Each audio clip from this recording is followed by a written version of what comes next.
जबलपुर में 19 वर्षीय अथर्व चतुर्वेदी ने डॉक्टर बनने के अपने सपने के लिए खुद सुप्रीम कोर्ट में पैरवी पर मिसाल कायम की है।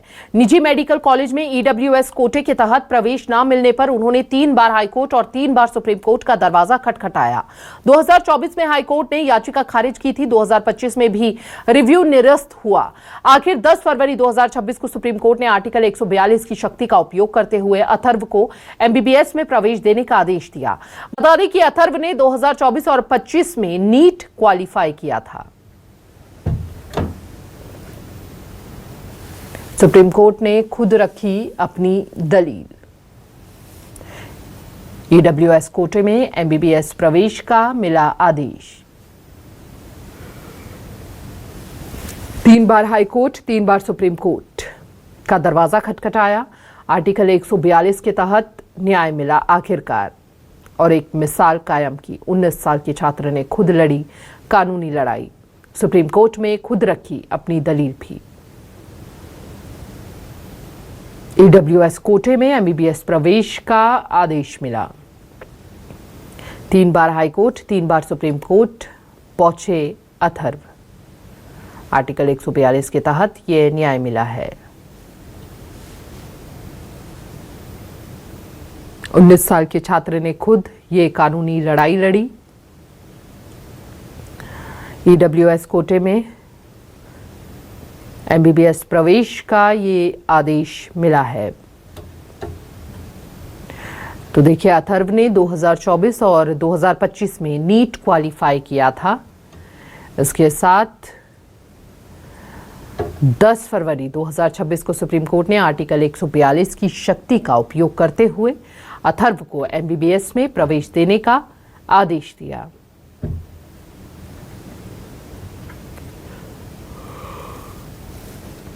अथर्व ने 2024 और 25 में नीट क्वालिफाई किया।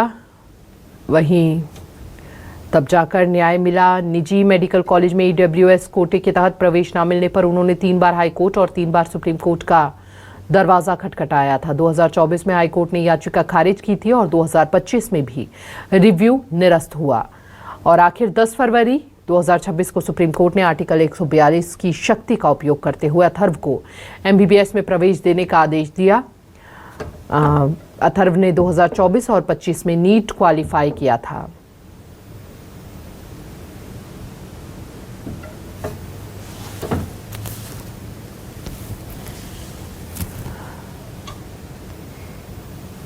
ईडब्ल्यूएस कोटे ने एमबीबीएस प्रवेश का आदेश मिला। डॉक्टर बनने का सपना अथर्व का साकार हुआ।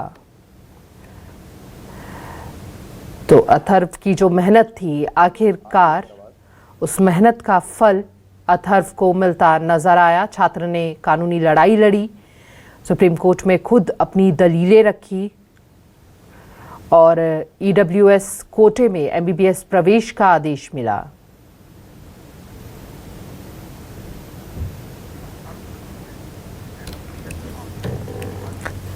और हमारे साथ जुड़ चुके हैं एमबीबीएस छात्र अथर्व चतुर्वेदी। सबसे पहले तो अथर्व, आपका बहुत बहुत स्वागत है और बहुत बहुत शुभकामनाएं। एक लंबी कानूनी लड़ाई के बाद आखिरकार आपको फल मिल गया। आपको जो चाहिए था आपने वो हासिल किया, लेकिन ये लड़ाई कितनी ज्यादा चुनौतीपूर्वक रही आपके लिए? Thank you ma'am.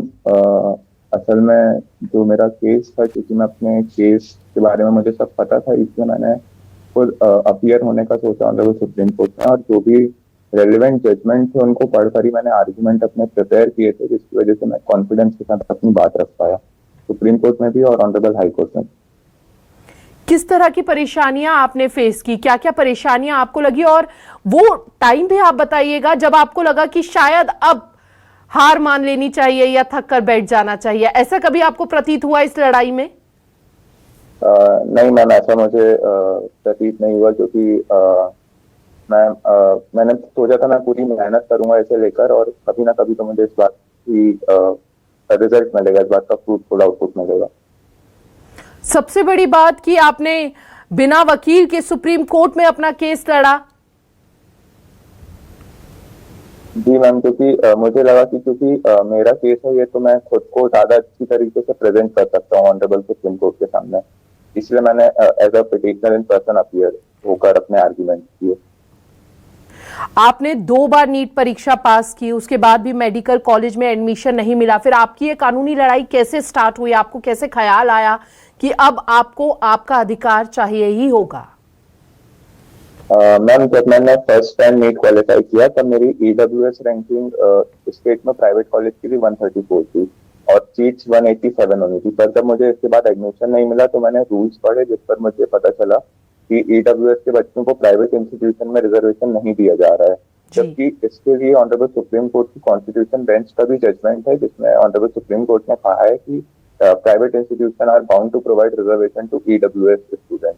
तो इसी को लेकर मैंने ऑनरेबल हाई कोर्ट में अपनी पिटीशन फाइल करी, जिसके बाद वो पिटीशन डिसमिस हुई, पर ऑनरेबल हाई कोर्ट ने रिस्पोंडेंट्स को कहा कि विद इन 1 ईयर EWS के बच्चों को प्राइवेट कॉलेज में रिजर्वेशन देना है। उसके बाद जब ACS फिर उस ऑर्डर का कंप्लेंट नहीं हुआ तो मुझे ऑनरेबल सुप्रीम कोर्ट में SLP फाइल करनी पड़ी और उसके through honourable chief justice of India justice Suryakant और कंपेनियन ऑनरेबल जजेस ने ये ऑर्डर पास किया मेरे फेवर में।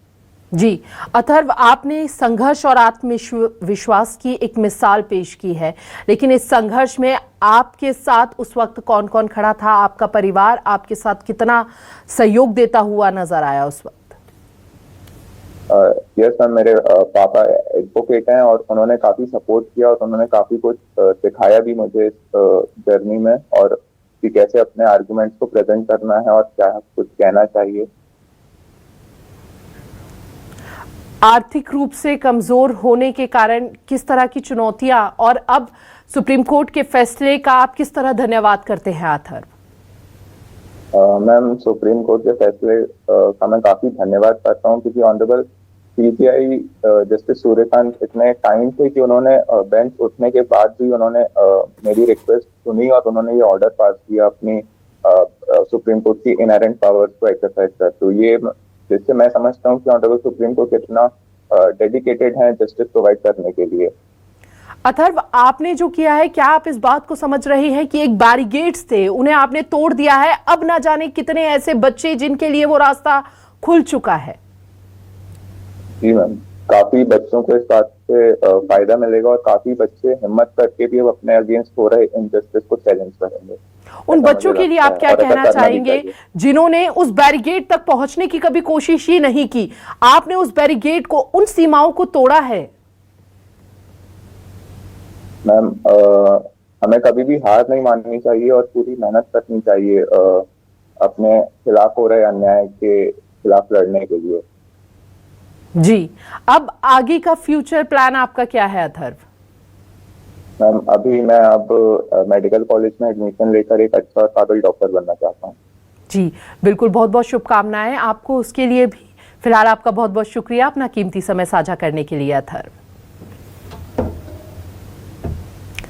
तो 3 बार हाईकोर्ट और 3 बार सुप्रीम कोर्ट का दरवाजा खटखटाया और आखिरकार आत्मविश्वास की जीत होती नजर आई अथर्व के संघर्ष में।